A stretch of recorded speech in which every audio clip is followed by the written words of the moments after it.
Hey guys, welcome to the channel. This is your Jomba. Today we are going to talk about the British Broadcasting Corporation, the BBC, what is happening to it and its significance with regards to this channel, Mwabili Mwagodi TV here on YouTube.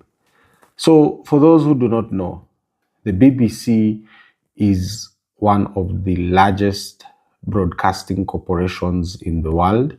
The BBC broadcasts in all types of languages in each and every territory imaginable in the world, whether it is Spanish, whether it is French, whether it is Hindi, Singaporean, those Indian Ocean islands, whatever language they speak, Malay, and so the BBC is technically everywhere. And the past few years, since 2021, the BBC has been undergoing some challenges. And the biggest challenge, which even shocked me as someone who watches BBC here in Africa, we have our own BBC Swahili in Kenya, in Tanzania, in Uganda, and they are on radio and they are on TV.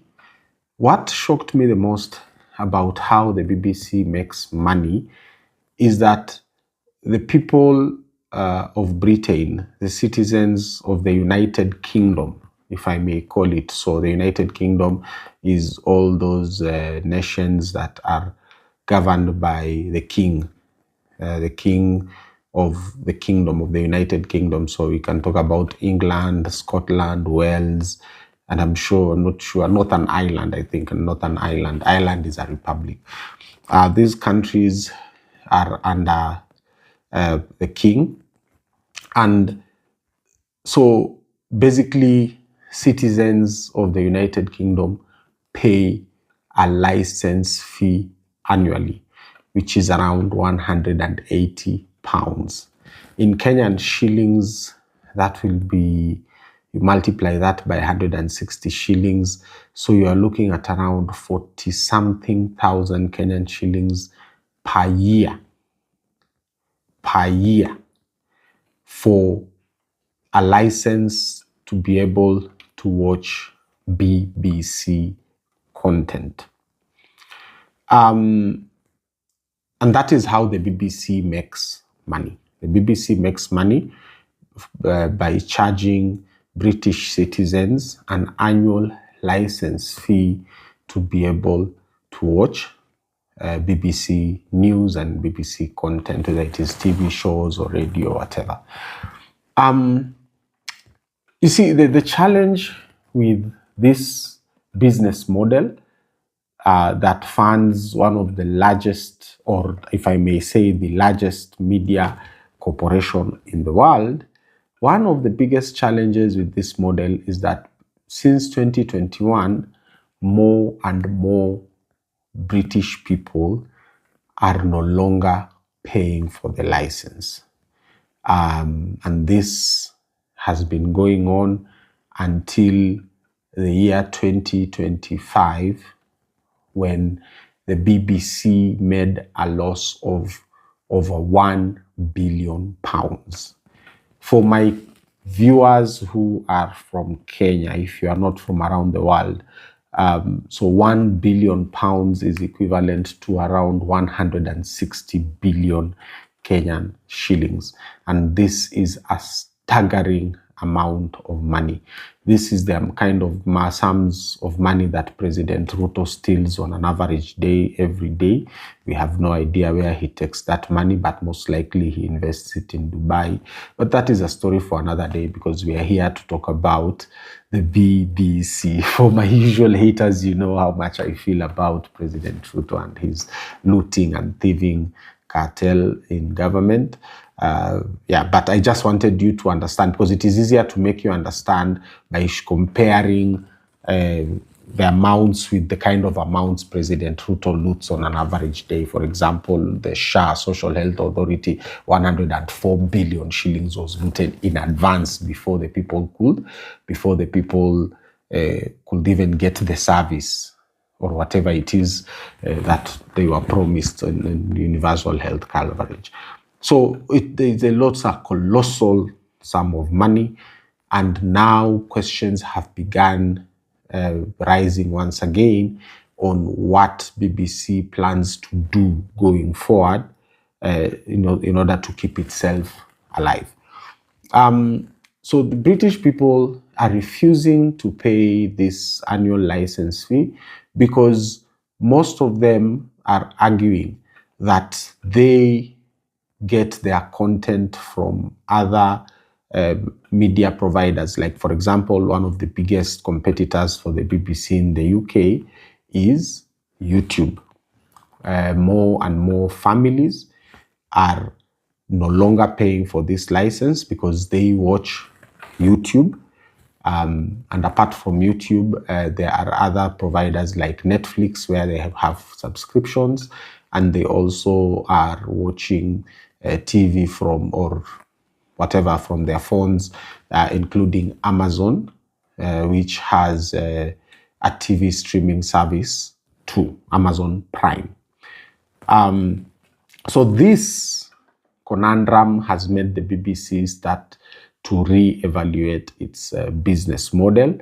And one example of how to re-evaluate and re-strategize is that now the BBC are attempted, let me say, attempted to kind of twist YouTube and make YouTube usage part of the license in the UK a few years ago. I think that was in 2022 when they made that proposal after they started experiencing a loss in licenses.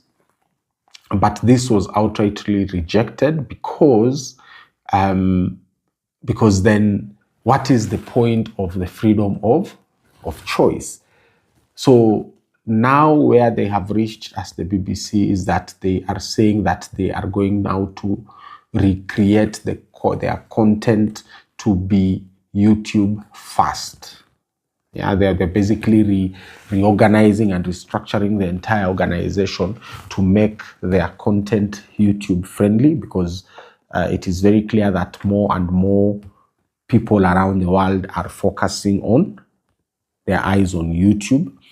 And another thing that they're trying to do is to kind of force YouTube to recommend BBC content higher on the YouTube algorithm compared to the way algorithms work, whereby YouTube presents to the viewer what interests the viewer most. So what the BBC want to force YouTube to do in the UK by legislation, there's actually a paper right now doing rounds on how to improve BBC, and one of them is that this YouTube heavy content that they are starting to make, that they want to enact a law whereby YouTube in the UK will be forced, the algorithm will be forced to recommend YouTube BBC fast content, and then whatever else it is that interests the viewer after.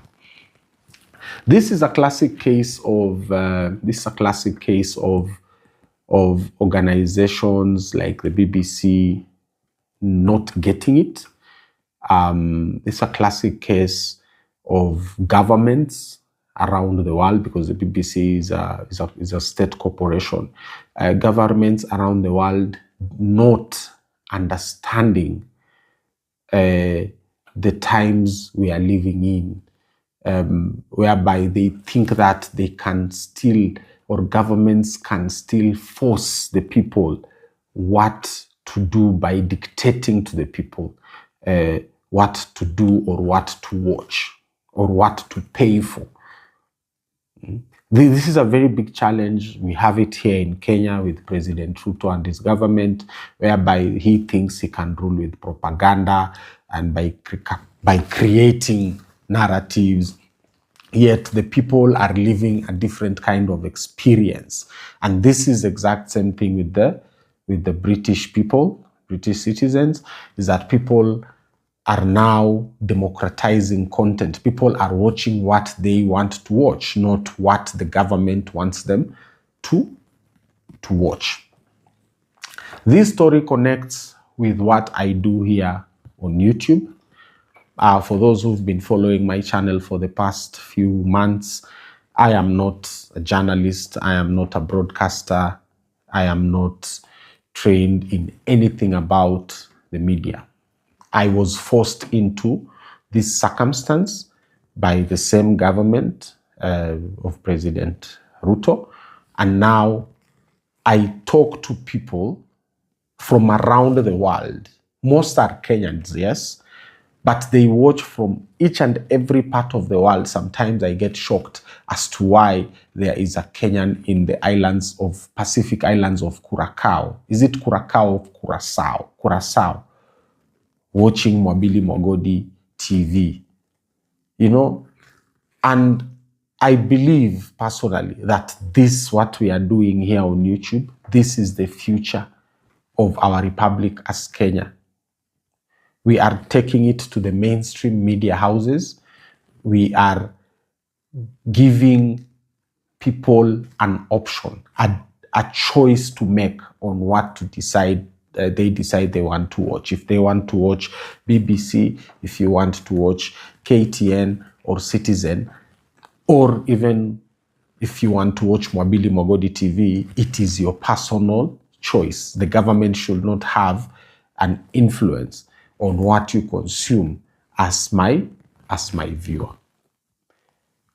This is your Jomba Mwabili Mwagodi. I am going to keep you up to date with everything that is going to happen with the BBC after. Thank you very much for watching. Thank you very much for commenting on these videos. Keep the story going by sharing with your friends and family around the world. Usisahau ku like the video. Thank you.